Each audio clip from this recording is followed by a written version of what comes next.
ഞങ്ങളിന്ന് പോകാൻ പോകുന്നത് സെക്കൻഡ് ചാൻസ് റെസ്ക്യൂ എന്ന് പറഞ്ഞ അനിമൽ ഷെൽട്ടറിലേക്കാണ്.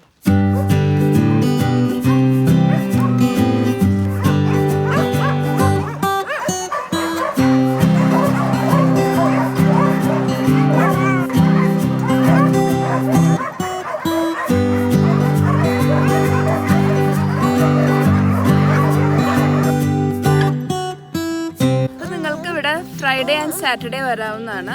2 to 5 PM ഇവരിവിടെ ഓപ്പൺ ആണ്. അപ്പോൾ നിങ്ങൾക്ക് വന്നിട്ട് ഒരു ഡോഗിനെ ചൂസ് ചെയ്തിട്ട് ഇവിടെ ഒരു വലിയ ഏരിയ ഉണ്ട്, ഇവിടെ നിങ്ങൾക്ക് വാക്കിങ്ങിന് കൊണ്ടുപോകാം. ഇവിടെ ഉള്ളതെല്ലാം റെസ്ക്യൂ ഡോഗ്സ് ആണ്. നിങ്ങൾക്ക് അഡോപ്റ്റ് ചെയ്യാവുന്നതാണ്. അതിന് വേണ്ട പ്രൊസീജിയേഴ്സ് എന്ന് വെച്ചിട്ടുണ്ടെങ്കിൽ ഫസ്റ്റ് നിങ്ങളൊന്ന് ഡോഗിനായിട്ട് ഫ്രണ്ട്ലി ആകണം. ദെൻ ഇവർ ഓക്കെ ആണെന്നുണ്ടെങ്കിൽ പാർക്ക് പെറ്റ് സെൻറ്ററിൽ പോയിട്ട് അഡോപ്ഷൻ പ്രോസസ്സ് ചെയ്യാം. ഫീസ് ഉണ്ട്, പക്ഷേ അത് ഡിഫേഴ്സ്. അത് നിങ്ങൾ അവരോട് ചെക്ക് ചെയ്തിട്ട് ഈച്ച് ഡോഗിൻ്റെ ബ്രീഡും അതൊക്കെ അനുസരിച്ച് ഫീസ് ഡിഫർ ആവുന്നുണ്ട്.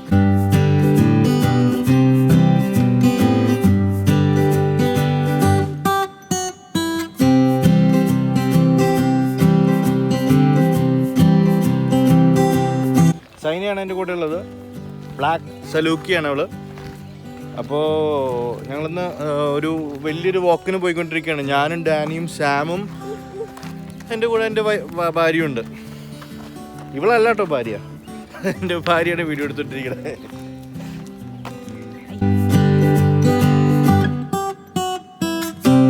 ഇവിടുത്തെ റെസ്ക്യൂ ഡോഗ്സിനെ കണ്ടപ്പോൾ ഞങ്ങളുടെ ബെല്ലേനെയും കാസ്പറിനെയും ഓർമ്മ വന്നു. ബെല്ല, കാസ്പർ എന്ന് പറഞ്ഞാൽ ഞങ്ങളുടെ ഫാമിലി മെമ്പേഴ്സിനെ പോലെയുള്ള 2 ഡോഗ്സാണ്.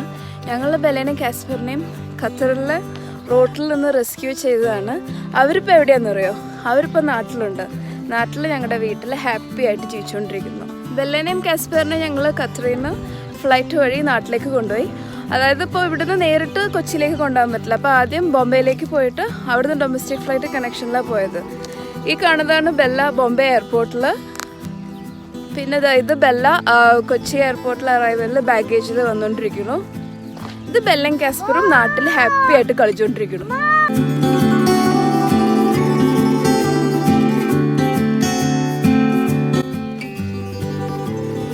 സാമിനും ഡാനിക്കും എന്തായാലും ഡോഗ്സിനെ പേടിയില്ല.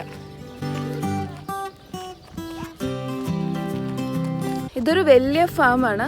അബ്ദുള്ള അൽ നൈമി എന്ന് പറഞ്ഞൊരു ഖത്താറിയാണ് ഇത് സ്റ്റാർട്ട് ചെയ്തിട്ടുള്ളത്. ഒരു 2009 ആ വർഷത്തിലാണ് സ്റ്റാർട്ട് ചെയ്തത്. ഒരു 5 റെസ്ക്യൂ ഡോഗ്സിനെ വെച്ച് സ്റ്റാർട്ട് ചെയ്തു. ഇപ്പോൾ ഇവിടെ ഞാൻ പറഞ്ഞ പോലെ 100-ൽ പരം ഡോഗ്സ് ഉണ്ട്. കുറേ പേര് അഡോപ്റ്റ് ചെയ്യുന്നുണ്ട്. അതുപോലെ തന്നെ ഇവിടുന്ന് അഡോപ്റ്റ് ചെയ്തിട്ട് പല നാടുകളിലേക്കും, യൂറോപ്പ്, അമേരിക്ക, അങ്ങനത്തെ പല സ്ഥലങ്ങളിലേക്കും കൊണ്ടുപോകുന്നുണ്ട്. അതിനുള്ള റീലൊക്കേഷൻ സർവീസസിൻ്റെ അസിസ്റ്റൻസ് ഒക്കെ ഇവർ തരുന്നുണ്ട്. ഒരു കാര്യം ഞാൻ പറയാം. എൻ്റെ ഭാര്യയ്ക്ക് ആദ്യം പട്ടികൾ എന്ന് ഭയങ്കര പേടിയായിരുന്നു. അതുകൊണ്ട് പട്ടികളെ വാങ്ങണം എന്ന് ഞാൻ പറയുമ്പോൾ, സോറി, ഈ പട്ടികൾ എന്ന് വിളിച്ചിട്ട് നിങ്ങൾ ആരും എന്നെ കംപ്ലൈൻറ്റ് പറയരുത്. അതല്ലാതെ എനിക്ക് വേറെ സ്നേഹത്തോടെ വിളിക്കാൻ വേറെ വാക്കുകളൊന്നുമില്ല. അവരെ ഭയങ്കര പേടിയായിരുന്നു അവർക്ക്. അങ്ങനെ അവസാനം ഞങ്ങൾ ഒരു ചെറിയ പപ്പീനെ ഞങ്ങൾ വാങ്ങി. ഏകദേശം ഒരാഴ്ച ജീവിച്ചുള്ളൂ. അതിന് പാർവോ വൈറസും പിന്നെന്ത് വൈറസായിരുന്നു, ഡിസ്റ്റംബർ എന്നൊരു വൈറസും. അപ്പോൾ എന്തുണ്ടാവുമെന്ന് വെച്ചിട്ടുണ്ടെങ്കിൽ അവർ വെള്ളം കുടിക്കാതാവും, ഭക്ഷണം കഴിക്കാതാവും, കണ്ണിൽ നിന്ന് അവർക്കൊരു പാട പോലെ ഇറങ്ങി വരും. അങ്ങനെ അവർക്ക് വേറെ ട്രീറ്റ്മെൻറ്റൊന്നും പെട്ടെന്ന് കിട്ടില്ല. വന്നു കഴിഞ്ഞാൽ രക്ഷയില്ല. പക്ഷേ അതിനുള്ള വാക്സിനേഷനും കാര്യങ്ങളൊക്കെ ഉണ്ട്. അപ്പം അതിന് മുന്നേ എന്ത് വൈറസ് വന്ന് പെട്ടാലും അധികം നാൾ ഈ ഡോഗ്സ് ജീവിച്ചിരിക്കില്ല. ആ ഡോഗ് മരണപ്പെടുന്നതിന് മുന്നേ തന്നെ ഞങ്ങൾ ഓൾറെഡി ഒരു ട്രീറ്റ്മെൻറ്റൊക്കെ കൊടുക്കാൻ നോക്കി. പക്ഷേ എന്താ പറയുക, അതിന് ആയുസുണ്ടായില്ല, അതിനെ മരിച്ചുപോയി. അങ്ങനെ കുറച്ച് നാൾ കഴിഞ്ഞ് ഒരു 6 മാസത്തോളം അവർ പറഞ്ഞു, ഇനി പട്ടികളൊന്നും വാങ്ങരുത്, ഇതിൻ്റെ അണുക്കളൊക്കെ വീട്ടിലുണ്ടാവും.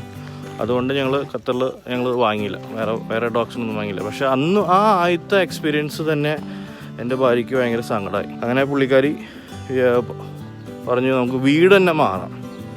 അങ്ങനെ ഞങ്ങൾ വീട് മാറിയിട്ട് പുതിയ 2 ഡോഗ്സിനെ എടുക്കാമെന്ന് തീരുമാനമായി. ഞങ്ങളുടെ കയ്യിൽ കിട്ടിയതാണ് ബെല്ല. ഒരു സ്മാർട്ട് ഗേളായിരുന്നു. അവൾ ഭയങ്കര അറ്റാച്ച്ഡ് ആയിരുന്നു ഞങ്ങളായിട്ട്. പിന്നെ ഞങ്ങളുടെ കൂടെ വന്ന മെമ്പറാണ് കാസ്പർ. വളരെ നോട്ടിയായിരുന്നു. അവന് വളരെയധികം അറ്റൻഷൻ വേണമായിരുന്നു. പക്ഷേ ഇപ്പോൾ അവനാണ് ഭയങ്കര സ്മാർട്ട്. പക്ഷെ അത് പഠിച്ചതൊക്കെ ബെല്ലയുടെ അടുത്താണ്. ബെല്ലാണ് അവന് ഈ ഐഡിയാസൊക്കെ അവളിങ്ങനെ എന്തൊക്കെയോ രീതിയിൽ പറഞ്ഞു കൊടുക്കാറുണ്ടെന്ന് തോന്നുന്നു. പിന്നെ എൻ്റെ റിലേറ്റീവായിട്ടുള്ള ഒരു ആളുടെ കാര്യമാണ് ഇപ്പോൾ പറയാൻ പോകുന്നത്. പുള്ളിക്ക് ഭയങ്കര ഇഷ്ടമാണ് ഈ ഡോഗ്സ് എന്ന് പറഞ്ഞാൽ. പുള്ളിയുടെ പേര് മനു, ഞങ്ങൾ വിളിക്കുന്നത് മനു എന്നാണ് സ്നേഹത്തോടെ. മാത്യു ജോയ് എന്നാണ് പേര്. പുള്ളി കോഴിക്കോടാണ്. അപ്പോൾ പുള്ളിയുടെ വീട്ടിലും ഇതേപോലെ പട്ടികളൊക്കെ ഉണ്ട്. പുള്ളി ഡോഗ് ഷോക്കൊക്കെ പോകാറുണ്ട്. അപ്പോൾ അടുത്തെന്തോ ഒരു പ്രൈസൊക്കെ കിട്ടിയിട്ടുണ്ടെന്ന് എനിക്ക് തോന്നുന്നു.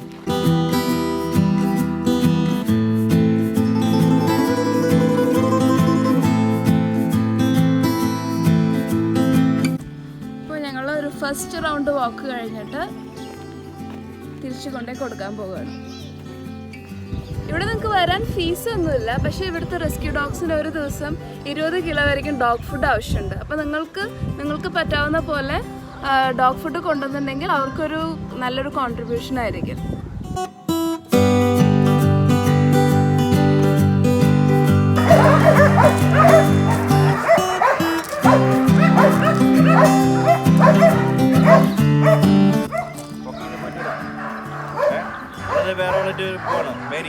Mary, hi Mary.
നിങ്ങൾക്ക് പട്ടീനെ ഇഷ്ടമല്ല പൂച്ചനെ മതി എന്നുണ്ടെങ്കിൽ അതും വരാവുന്ന കേട്ടോ.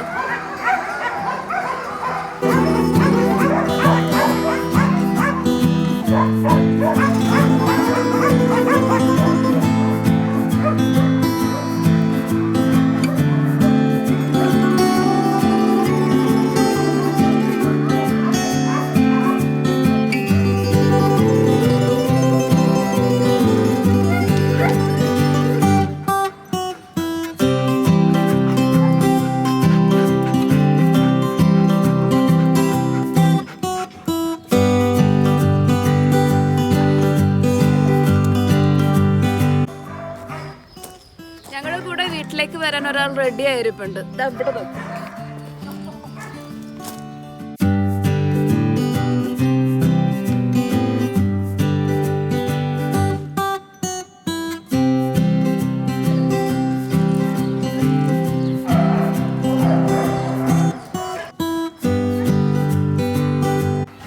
ഇതാണ് പൂച്ചകൾ ഉറങ്ങാത്ത വീട്.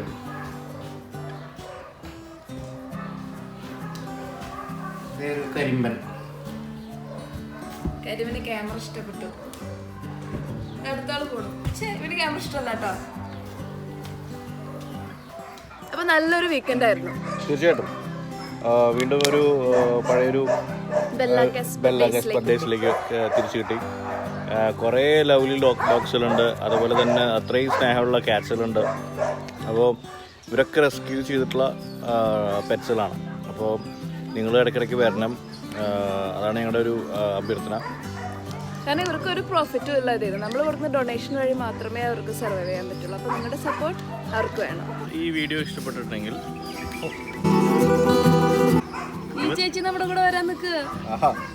സെക്കൻഡ് ചാൻസ് റെസ്ക്യൂലേക്ക് എങ്ങനെ വരാമെന്നുണ്ടെങ്കിൽ നേരെ ഷമ്മൽ റോഡ് പിടിക്കുക, എക്സിറ്റ് 24 എടുക്കുക, അവിടുന്ന് ലെഫ്റ്റ് ടേൺ എടുക്കുക, നേരെ വരിക ഒരു 3 കിലോമീറ്റർ. അപ്പോൾ നിങ്ങൾക്ക് ഒരു സെക്കൻഡ് ചാൻസ് റെസ്ക്യൂവിൻ്റെ ബോർഡ് കാണാം. അവിടുന്ന് റൈറ്റ് എടുക്കുക.